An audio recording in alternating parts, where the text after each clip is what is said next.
Welcome back to part 3, video 2 of the Intentional Communication series. In the last video, we started talking about the importance of understanding your body language and how much your emotional state and your ability to self-regulate in the moment impacts the way that you show up.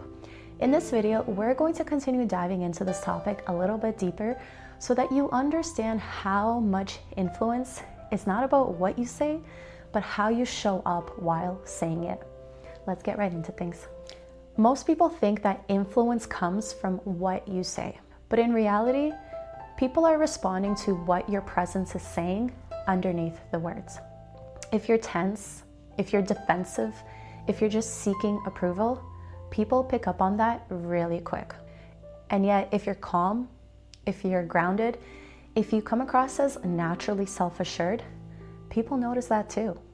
And so influence isn't about saying the right thing or forcing your way onto someone else.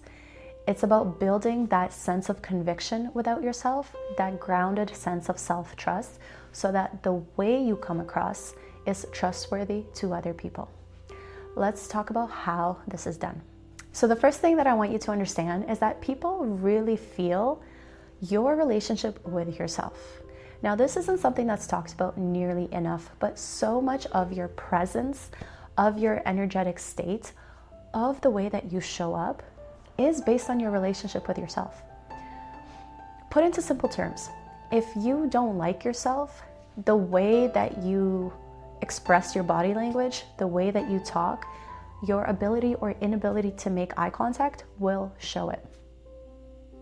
If you're stressed out, if you don't believe in yourself, that comes through too. It comes through in your posture, it comes through in your word choice, and it comes through in little statements that you make. And when someone is full of themselves and they're saying things that are, fake, misleading, outrageous, an exaggeration of the truth, people pick up on that too. And so if you've mistakenly made the assumption that being influential means being bigger, louder, or more confident, well, I'm happy to tell you that that's not the case. And so much of influence, it comes down to whether or not you believe yourself and whether or not you trust yourself. Without getting too far into self-esteem or confidence work, I think so much of this actually boils down to having a growth mindset. Now, this is a little cliche for 2026, I know, but think about it this way. One of the biggest certainties in life is the fact that there is no certainty and things are bound to change. But if you tend to get stuck in perfectionism, wanting to be right, feeling like you're unable to proceed unless you have, 100% of the information and you're 100% sure of the decision that you're making, well, that's going to slow you down and that's going to slow down the people around you. If you get frustrated with every little roadblock, if every new idea or every obstacle you face becomes a mountain and not a molehill, well, people pick up on that too. If you're constantly complaining and venting because you don't know how to deal with your own internal dialogue, if you don't have those emotional regulation techniques in place to handle challenges as they come up and you need that external crutch to lean on, someone to vent to make yourself feel better because you lack the capacity to do that within yourself, people pick up on that too. And so most people just make the mistake of assuming influence is something you have or you don't based on your personality or how big and bold you can be. But it's not. It's so much more layered and nuanced than this. And so what I want you to do is to start to audit and to start to understand, how do you actually feel about yourself? How do you actually come across? Here's what I want you to do. We're going to try this exercise. I want you to take a piece of paper, and on the left side, I want you to write down every single adjective or word that you can think of that is a reflection of being influential for you. What does that look like? When you think of someone who's influential, what words come to mind? Is it confident, outspoken, extroverted, loud, obnoxious, deceitful? What is it? What comes to mind for you? Write them all down. And then on the right side, I want you to write down all of the words that you would use to describe yourself. Now forget influence for a second. How would you actually describe yourself? Are you quiet? Are you loud? Are you fun? Are you boring? Are you interesting, outspoken, charismatic?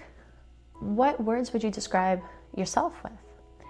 And then I want you to compare the two lists. Where does it match up?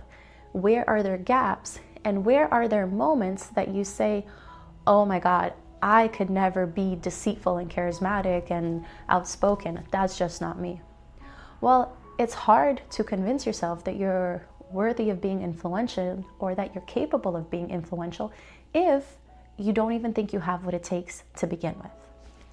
And so once you do this exercise and you see the gaps between what you think influence means and how you see yourself, well, now I want you to take that same piece of paper and make a third column, or write on the back if you need to.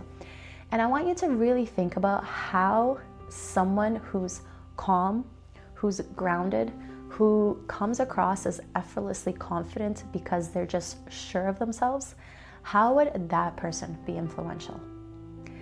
And then I want you to just take a moment to see if there's any differences between this list and the first list that you wrote. And there should be some differences, because all of us have this sort of stereotypical, archetypal image of what this influential, CEO or whatever looks like. But I want you to sort of put that to the side and to start working with this new definition of someone who's just confident because they have a growth mindset and they know that they can overcome a challenge that comes up. Someone who's self-assured because they know that they have the skills to learn what they don't currently know to be able to do the thing that will help them meet their goal, right? Can you start to see the difference in the actual behaviors and the mindset underlying those behaviors rather than a list of personality traits? And so influence is a lot more nuanced, and it's a lot more grounded and rooted in how you naturally think and carry yourself than some sort of show that you put on in the moment. And so the second thing that I want to bring to your attention is that influence is really the result of emotional congruence. Now, building on the last video that we talked about, how you feel, especially in moments when you're triggered, determines what your body language looks like to others. And so much of your body language and emotional state determines whether or not you're influential to the other person. And so yes, you need that foundational positive relationship with yourself. You need that growth mindset and the ability to say, I can do this even if I'm not 100% certain right now. But layering onto that, you also need the ability to have emotional congruence. And emotional congruence is when your words and the message that you're saying match your presence and the underlying emotion that you're conveying. When the two match up, that's congruence. But if you're saying, I can do this, I can figure this out, don't worry, I can deliver this by next week, and your words are saying that, but underlying, you look uncertain, you're wide-eyed, you start to fidget, well, that's incongruent, and then your influence goes down the drain. Yes, your words are important, but that emotional congruence is what makes your message land for others. And so the most influential individuals aren't necessarily the loudest. They're not the most outspoken. They're the ones who are emotionally congruent, who have a positive relationship with themselves, who understand that they're capable of doing the thing that they said they can do because they have the capacity to teach themselves, to ask for help, to speak out if they need some sort of assistance or have a delay, rather than trying to hide, get lost in their self-doubt, and pretend that they're feeling otherwise. And so when you're working on becoming more influential, start by first understanding your relationship with yourself and the emotional state that you're speaking from. All of the hacks, the tips, the tricks to sit straight, to speak with a certain formula, to use specific words in the industry, those are great sprinkles on top. But you need to bake the entire cake first. You need to start with your relationship with yourself and start with your emotional regulation. Think of those as the two main layers of your cake. And then the tips and tricks are the frosting and the sprinkles on top.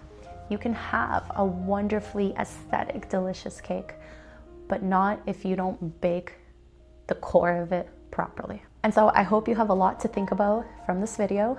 Go ahead, do the exercise, write out how you traditionally define influence, how you typically define yourself, and what being influential from a calm, grounded, congruent place would look like. That's when you can start to fill in the gaps and build the type of influence that will actually work for you in your strengths and your personality. Now, in the next video, we're going to talk about how you can build your authentic communication style in a way that feels good and works for you. So stay tuned for that one. I'll see you all there. Bye.